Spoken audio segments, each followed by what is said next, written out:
So I think everybody had the chance to present themselves. So now I would like to start with my presentation for today. We will talk, as we said, about SEO in Germany.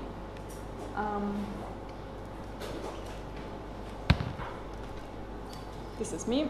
Welcome from my side to everybody who doesn't know me yet. I'm Thea Windisch, I'm from Germany, and I'm living in Prague for 1.5 years now. If you have today any questions about SEO, about my presentation or whatever, just connect with me and feel free to reach out. So let's start. What's on our agenda for today?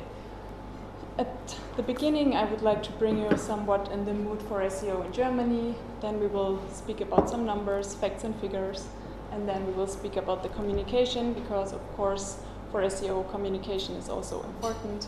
Then we will speak about the obstacles you will meet on the German market. Then I will speak roughly about some costs, so you can get an impression, and then we will speak, of course, about some opportunities and best practices.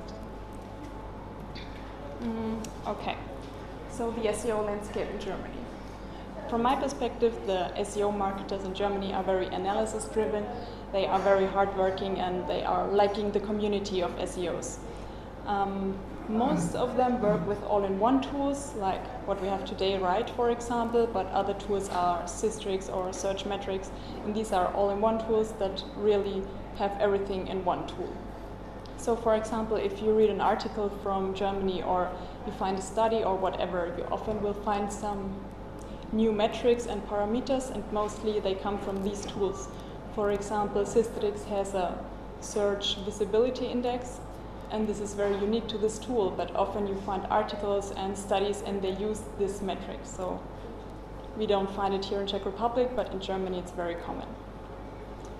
Also in Germany we have a lot of SEO events, of course, and a lot of big online marketing events, but I would say the trend at the moment is towards more regional and smaller events. From my perspective, the SEO landscape is also highly institutionalized. Maybe for a German person this would not seem so, but if you compare it to Czech Republic, it is. Because we have a lot of federal associations for digital marketing and academies and certificates and everything, so a lot of institutionalization on the market. Now I would like to teach you an SEO history lesson about Germany, because in the past there was a lot of black hat tactics. In Germany, a lot of link networks and link farms, and so Google put a special spam eye on the German market, and there were a lot of penalties, and people dropped in rankings, and it was a big problem for a lot of marketers and company owners. So still today, these black hat techniques, they are belong to the past, but still the people are very afraid of links, especially do follow links. If you compare it to Czech Republic, you will mostly. It's very hard to get do-follow links and good quality do-follow links. So it's just because the webmasters are afraid they will get a penalty, they don't do it. But still, I think the SEO market in Germany is growing. A lot of big companies already do it, of course, and I think also the small and mid-sized companies, they are aware of SEO and what it can do for them. So, of course, not everybody knows SEO, but more or less everyone is aware of SEO, let's say it like that. And also I was asked about SEO agencies in Germany, and I spoke with iBusiness. It's a, let's say, platform, and they are doing a ranking every year from SEO agencies, like the top 100. And I asked them, how many agencies are you examining? And they told me they have around 1,700 agencies. Not all are pure SEO players, but they reach around 80 to 90% of the larger SEO providers, and I think that's quite a lot. Almost 2,000 companies, 1,700 that are doing SEO is very big. Okay, I promised to bring you some numbers, and last year in 2017, 62.4 million people aged 14 and over were online, and this corresponds to a share of around 90% of people online, German-speaking people. And they do around 4 billion searches per month, and this makes 130 million searches per day, so that's quite a lot. And if you take a deeper look into these searches, you can see it here, 37% of the searches are one-word queries, 32 are 2 words, and 25% are 3 to 4 words. And it's one reason is because German language has a lot of compound nouns, and they compose it together, and that causes this 25%, I think. Is only Germany 4 billion? Or the German-speaking population, so German-speakings, yeah. Then I brought you some numbers about search engines, because of course in Czech Republic you have Seznam, and we don't. In Germany we mostly use Google, as you can see here. But also an interesting point is that Bing is not very strong, but it has a significant number on desktop. And I was interested why, and you can see there's a growth in the Bing market share in Germany, and I can tell you why. Bing is by default installed into Windows 10, into Cortana, also into Amazon Echo, into Amazon HD, and in the new Edge browser, so you have an increasing share. And my suggestion would be that this number will not increase a lot in the future, because as you can see here, on mobile Bing is very, very weak, and mobile is getting more and more important in the future, so of course Bing cannot compete with that. But Bing is interesting for marketers for one reason. It's because the target group is very different to Google. The target group of Bing is of course desktop users, but also most of them are male, more solvent, they have a higher education, and are older, 35 plus. So maybe this is somewhat your target group, so you should think about using maybe Bing ads or something like that also in Germany.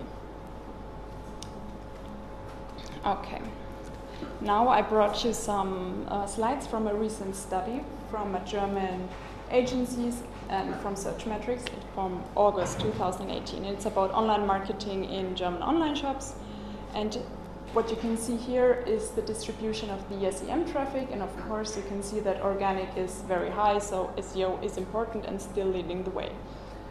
Also you can see that the universal search becomes more and more important. Of course this is just from this year, but I put you the link here, you can have it, you can take a look yourself and see the numbers of the last years. So you can see universal search is increasing, and universal search is image, maps, news, and videos. And you can see here that images are 90%, so that's quite a lot. And you can also see Google Ads down there. It's just, yeah, not very much. So you can see it here since 2014. And so I would say Google Ads is not for everyone as important as SEO. But I have to say to that of course the visibility on paid ads is still very high. So you are getting seen on paid ads, of course, but the traffic is different to the visibility. Now I also brought you something about social media. This is general for all the e-commerce sectors, and you can see here that Facebook, of course, is very, very important. But if you take a deeper look into the study, you can see that YouTube is in some sectors even higher than Facebook, so especially automotive, motorcycles, cosmetics, beauty, electronics. So if you sell something like that, or this is your industry, then YouTube is very important to you. And yes, Twitter is not important for e-commerce, as you can see here. Okay, that's enough with the numbers. We will talk about communication. So in SEO, we often have to do some cooperations and talk with webmasters and build cooperations. It's very important for SEO. So you have a German potential partner, you may ask yourself, how can I approach him? I think you should do it in German, because Germans are, even if they are very fluent in English, they are more confident speaking German, especially when it comes to business matters. So if you have a business dealing or something, do it in German. Or like they prefer to do it in German. Let's keep it like that. And also I have some short rules about the communication. So Germans in their communication behavior, they are very straightforward and they only use a few chatty phrases. So small talk isn't really a thing. Nobody likes it. So if you can avoid it, it's better. Also, you will have to expect a great deal of written communication, especially in email. Germans like to back up every decision that was made and to have a record of what was decided. of what was discussed. So you will have email correspondence that is usually pretty intensive. Also, you have to remember that if you have some email communication, you have to stay in your business field. You shouldn't mix interpersonal relationships or private life and business life. Often also people will urge you via phone. That's my experience, when sometimes you have to put your number somewhere, and if they have my German number, usually they will call immediately. So if I put my Czech number, nobody calls. Also, you should respect the German values, I would say order, privacy, and punctuality. And I mean, with order, I mean that Germans like to have structure and everything, structure their meetings, structure their business cooperation. And with privacy, I mean that you really should separate between private life and work life. And punctuality just means be on time to every meeting, be 10 minutes before the meeting, and deliver everything before the deadline would be best. So, but of course, this sounds like Germans are super boring and strict people, and I think with these behavior change, of course, and especially if you have a young company or a startup or freelancers, for example, they will not be like that. So, but you can have it especially in big corporations, for example. Okay, now we will speak about some obstacles on the German market. I think the biggest issue is the language, because of course you will need a perfect translation and localization, because you have to remember that you have, for example, Germany, Austria, and Switzerland. These are all German-speaking countries, but all of them are different. And I can give you some examples today from Swiss German. And for example, the Swiss people, they have a lot of influences from the French market. For example, bike. In German it's Fahrrad, and in Swiss it's Velo. I don't know how to pronounce it, but I think it's like that. And also they have different articles. It's das E-Mail, not die E-Mail. And also Swiss people go on Ferien, so more or less vacation, and not on Urlaub. And Germans just go on Urlaub. I'm sorry for the mix of the languages, but it's just, it may sound funny, but for example, if you have a seasonal campaign, if you want to do summer sale or something, and you have the wrong wording, it's just confusing to the users, and they will not feel that native and that appreciated maybe. So I think the language is not only important to the website and the content you have there, but also for ads. If you do social media, if you want to do a keyword strategy, if you want to do seasonal campaigns, as I said, you will really have to take care about it. Another obstacle is to gain trust, because if you're lucky, nobody will see you are a non-German shop, but I think most of Germans will immediately recognize it, because they look, for example, to the imprint, and then they can see you are from Czech Republic. And I think you have to gain trust, and you can do that very easily, of course, cooperations and everything with associations, but also you have to maintain the, let's say, minimum standard. For example, when it comes to shipping, when it comes to pricing or something like that, or payment methods. It's just, if you don't see the payment methods you are used to from German shops, you are not that likely to go to that shop and trust it. Another thing is the fear of penalties and of building links. We spoke about it. It's the Google spam past, let's say it like that. And so you can build good links, of course, even do follow links in Germany for link building and for having a good backlink profile, but it will just take a lot of time to do that. Also, there are a lot of legal obstacles. So, for example, because it's pretty recent, you have, for example, if you want to do influencer marketing, like even if you do not pay the influencer, even if you just give him a product for free, for example, the influencer has to mark that this is sponsored. So this is just, yeah, it's Germany, it's different, you have to adapt the law, or for example for copyright or something, you just have to make sure everything is right. Also, another obstacle is the high competition on the market. You have a lot of other e-shops, you have a lot of competition, the rankings will not increase or will not increase that fast as in other countries, for example. And another obstacle are the prices and costs, and I have them here more in detail. This is just an example from an agency I found about their prices. So in my experience, if you want to have a link, for example, for link building, I think at the low is €250, but it mustn't be a very good link. So you could be lucky and it's a medium quality link, but it can also be not that good. So it's, do you have a question, sorry? No? Okay. So link building can be expensive. But also the hourly rates are between 75 to €150 and the trend is upwards. Of course, you can always be lucky and find somebody for €50, but €50 per hour, is it really that good? You have always to ask yourself that. But also, let's imagine you have €1,000 per month and you want to hire a consultant or something like that. And he says, okay, €100 per hour, you will just get 10 hours of working. And what can you really achieve in 10 hours? Like, per month. It's basically basic stuff, but not real improvements. Okay.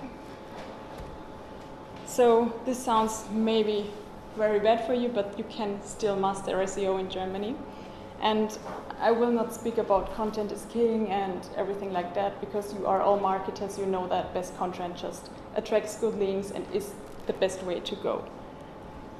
I have some other opportunities. One thing is the localization, just make your website, make it native to the local market, to German market, Austrian, Swiss market, or whatever. And even if you have campaigns in northern, southern, eastern Germany, they are using different words. Of course, not for every product, not for everything, but there are differences, and you should know that. Also, I would recommend you to focus on long tail keywords, because we saw in the beginning these numbers about the 25%. Of course, you shouldn't focus your whole business on long tail keywords. I do not recommend that, but you should have it in mind that long tails are very descriptive and they show the user intent very well. So if you have a keyword like SEO, you will never know, is he looking for a definition? Is he looking for an agency? You don't know. But if he's writing how to do SEO, then you know, okay, he's maybe looking for an article and some tips or something. So long tail keywords are a good way to go, and Germans have a lot of long tail keywords. The next thing is image SEO. One thing is the numbers I presented you from the study, that image SEO has a big influence on your SEO in general, and you can do it very good, especially as e-shops. You usually have nice images and you can optimize them and gain a lot of traffic from images. Another thing is social media and, let's say, YouTube, because on Facebook I wouldn't recommend to do too much Facebook, but I think YouTube is very good to do collaborations with influencers, to have your ads on YouTube. And also, maybe some of you heard of Twitch, the new platform. I know it's a big thing, let's say it like that, because on Twitch only the big brands are at the moment and they have corporations, but maybe you can find something for you, and then you would be one of the first who's doing some ads or some advertising on Twitch. Also forget Twitter. Unless you already have a lot of traffic from Twitter, then it's great, then continue to do so. The next opportunity is in Amazon, because of course Amazon is a big player and it will get only bigger and bigger in the future. And if you have your products in Amazon, try to optimize them, try to be very, very good, because Amazon, I think, is for many businesses a big opportunity. Another thing is messenger marketing, because, for example, in Germany around 81% are using WhatsApp and around 40% are using Facebook Messenger. So you can see WhatsApp is way more important in Germany than in Czech Republic, for example. And usually if you have like newsletters on Messenger, the opening rates are very high. Sometimes it's even 80%. So you see, you can use messenger marketing for communication, for sending you a newsletter or just customer questions, but also you can use it for sales. It's just, you can try it, and also you can try bots and everything, so this is a good thing. My last opportunity would be voice search optimization and all these new technologies to do something for Google Assistant or develop an Alexa skill or whatever. I know this is very, very advanced and technologic, but there are some big opportunities. And for example, I read something about AMP, and the average industry standard in Germany for AMP is around 20%. Okay, but for publishers, it's like everybody. Like 77% was one number I found, but I think publishers are all using AMP. And I spoke with my colleagues here, and they said, okay, in Czech Republic it's absolutely different. Not many publishers are using AMP, so you can see there's a difference.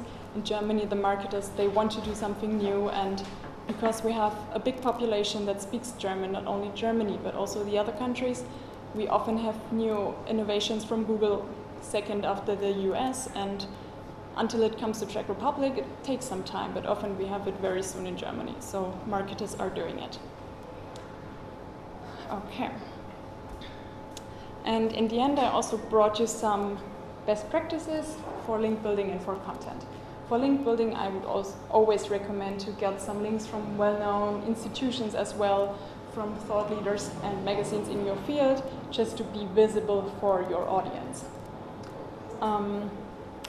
Also, you should send personalized message to individual publishers. In my experience, if you just send one email to 50 websites, it's not working. You have to be very specific and speak with them about their website and not about something general. Also, you should always revise your messages very carefully, because nobody wants to read long emails, nobody wants to see some obvious mistakes in punctuation, spelling, or something like that. And also, as I said, Germans don't like small talk, and they do not like also pretended flattery. So if you say, oh, your website is the best I ever seen, usually it's not working. When it comes to content, now we have it, content is king, so do your best, do your absolute best. And according to a recent study from Adobe, I put the link here, you can see that Germans like informative content. It should be correct, accurate, and simple. So these are main characteristics of content Germans prefer. And if you think about clickable or very nice visualized or something like that, of course that's important, but it's more secondary important. Also, content should be mobile friendly and data friendly, and this sounds like, okay, for sure, but I will tell you why. Mobile friendly, it's because usually German companies are very restrictive when it comes to the websites their employees can visit. So usually social media is prohibited and everything, so they have to do it in their free time, they have to do it on a lunch break, go on their phone and check the sites they like. And on top of that, the data plans are, compared to other European countries, very expensive. So you pay a lot for your data, and of course if you have a website that consumes a lot of data, maybe you will not return because you remember very badly. If you establish yourself as a thought leader or something like that, it's different, because people will go to you because they know you, they like you, and they want to return from themselves. Okay. So let's summarize some key findings. Do not underestimate the value and the importance of localization, and remember that localization is not translation. Also, you should have in mind that the German market is very competitive, and sometimes the results just will take more time than on other countries, and if you try some new approaches, some innovative technologies, you can have luck. Also, I presented you a lot of opportunities, but I do not want to tell you do all of them. Just think about which value you will get from them and what is important to your business. Also, keep in mind that everybody's afraid of the followings, and you will get them, but it will just take more time. So you have to invest more time. So what do you think? Is SEO in Germany masterable? I'm really interested about your feedback. So thank you for your attention, and if you have questions, just write me an email or connect with me on social media, or come to me today and ask me anything.